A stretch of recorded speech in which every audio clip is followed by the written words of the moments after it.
Hello friends, welcome back to my channel. আমি সুতৃষ্ণা চলে এসেছি তোমাদের জন্য নতুন একটা ভিডিও নিয়ে।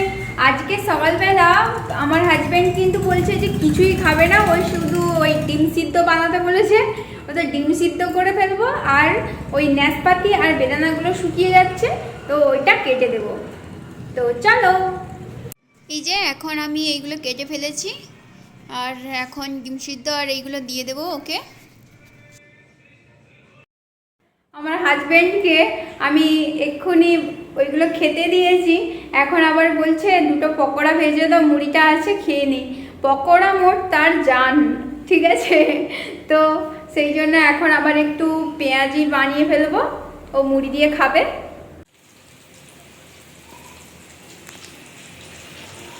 এই আমার হাতের 1.5 হাত লাউটার এর একটা ব্যবস্থা করতে হবে, অনেক দিন থেকে পড়ে আছে, শুকিয়ে যাচ্ছে। তাই আমি ভাতটা বসিয়ে দিয়ে এইগুলো কাটাকুটি শুরু করে দিয়েছিলাম। এই যে কাটা হয়ে গেছে, এটা আমি করব মুসুর ডাল দিয়ে, আর ওইটা লাউ ছোলার ঘন্ট করব। আর এই পাশে তার জন্য যা যা মশলা দরকার তাই জন্য সেগুলো কেটে রেখেছি। ভাতটাও এ পাশে হয়ে গেছে ভালোভাবে। আর এই যে দেখুন, এইটা করব বলে এই জন্য ভাগ করে নিয়েছি, একই তো মশলা যাবে। দুটো কড়াই বসিয়ে দিয়েছি, তাড়াতাড়ি করে করে ফেলবো। এই পাশে লাউ মুসুরের তরকারিটা হচ্ছে, আর ওই পাশে লাউ ছোলার বড় কড়াইতে লাউ ছোলার ঘন্টটা হচ্ছে। রেসিপিগুলো আমি শেয়ার করেছি, আপনারা চাইলে দেখে নিতে পারেন। এই যে এখন এটা হয়ে আসছে, হয়নি এখন, অনেক জল বেরিয়েছে, এগুলো করতে একটু টাইম লাগে। লাউ তো একটা প্রচুর একটা রসালো সবজি, তাই এই জন্য প্রচণ্ড জল বেরিয়ে গেছে, একটু হতে টাইম তো লাগবেই। ডালটা কিন্তু হয়েই আসছে প্রায়, আর এইটা একটু শুকা শুকা হয়ে যাবে। ওই লাউ ছোলার ঘন্টটা একটু শুকা শুকা হলেই ভালো লাগে খেতে। এখন কিন্তু কমপ্লিট হয়ে গেছে রান্নাবান্না। আজকে শুধু লাউই হয়েছে, আমার কাছে আর কোনো সবজি ছিল না। তো আমার হাজব্যান্ড আজকে ওকে খেতে দিতেও বলছে, আজকের আমার জীবন পুরো তুমি লাউময় করে তুলেছো। এখন এই যে দুধটা গরম করতে বসিয়ে দিয়েছি, আর বাসনপত্র সব পরিষ্কার করে ধুয়ে নিয়েছি। এখন আমরা খেয়ে উঠলাম, আর আজকের একটা ফানি জিনিস হয়েছে, তোমাদের সঙ্গে শেয়ার করব। আসলে সেই বড় একটা লাউ দিয়েছিল, তো তো সেইটাকে আজকে না ঘরে কিছু ছিল না, সব সবজি শেষ, আজকে শুধু ওই লাউটাই ছিল। তখন আমি আজকের বানিয়েছি লাউ দিয়ে মুসুর ডাল, তারপরে লাউ দিয়ে ছোলার চচ্চড়ি। তো সবই লাউ লাউ। আমার হাজব্যান্ড বলছে আজকে শুধু সব কিছু লাউময় হয়ে গেছে। বলছে লাউটা নিয়ে এসে কি আমি পাপ করেছিলাম যে লাউ এত।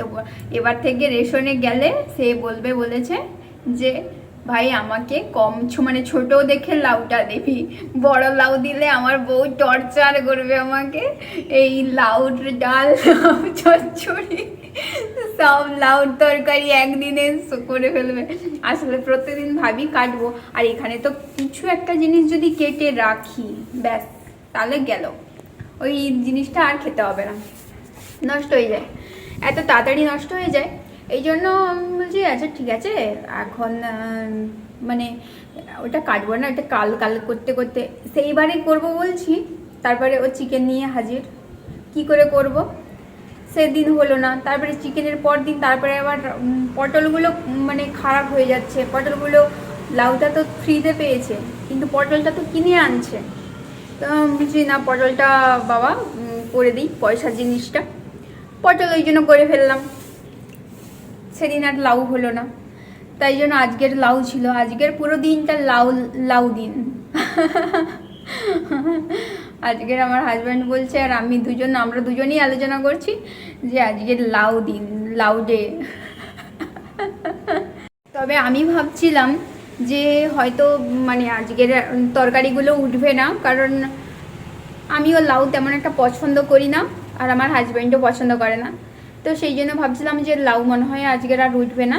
কিন্তু আজকে সত্যি বলছি, আজকে এক ফোঁটা তরকারি নেই, সব তরকারি শেষ হয়ে গেছে। সত্যি কি বলবো, কোনো জিনিস না ভালো করে রান্না করলে সেটা আর নষ্ট হয় না। সত্যি এটাই একটা একদম সব জিনিস অত বড়, মানে 1.5 হাত লাউটা ছিল, 1.5 হাত, আমার হাতে 1.5 হাত লাউটা ছিল। এত বড় লাউটা দুজন মিলে শেষ করে ফেললাম। রান্নাটা সত্যি ভালো হয়েছিল, আর রান্নাটা দেখতে গেলে আমার ভিডিও দেখতেই হবে, আমি অবশ্যই পোস্ট করব আপনাদের জন্য, তো আপনারা দেখে নিতে পারেন। তো আপনিও এরকমভাবে লাউ বানিয়ে ফেলতে পারেন, আর লাউ বানালে ব্যাস, যে খাবে না বলে সেও খাবে। তো তাড়াতাড়ি যান আর দেখুন। আজকে রাত্রে আমাদের মেনু কিন্তু এই আলু ডিমের ভর্তা, তাই জন্য এই যে এখন আলু আর ডিম সিদ্ধ করতে বসিয়ে দিয়েছি, দুধটাও গরম করতে বসিয়ে দিয়েছি। চালটা তো দিয়ে দেওয়ার সঙ্গে সঙ্গেই হয়ে যায়, তাই জন্য শেষেই বসালাম। আজকের ভিডিও তাহলে এখানেই শেষ করছি, এখন আমরা খেতে বসবো। দেখা হচ্ছে নেক্সট কোনো ভিডিওতে, তত সময় ভালো থাকুন, সুস্থ থাকুন, টাটা।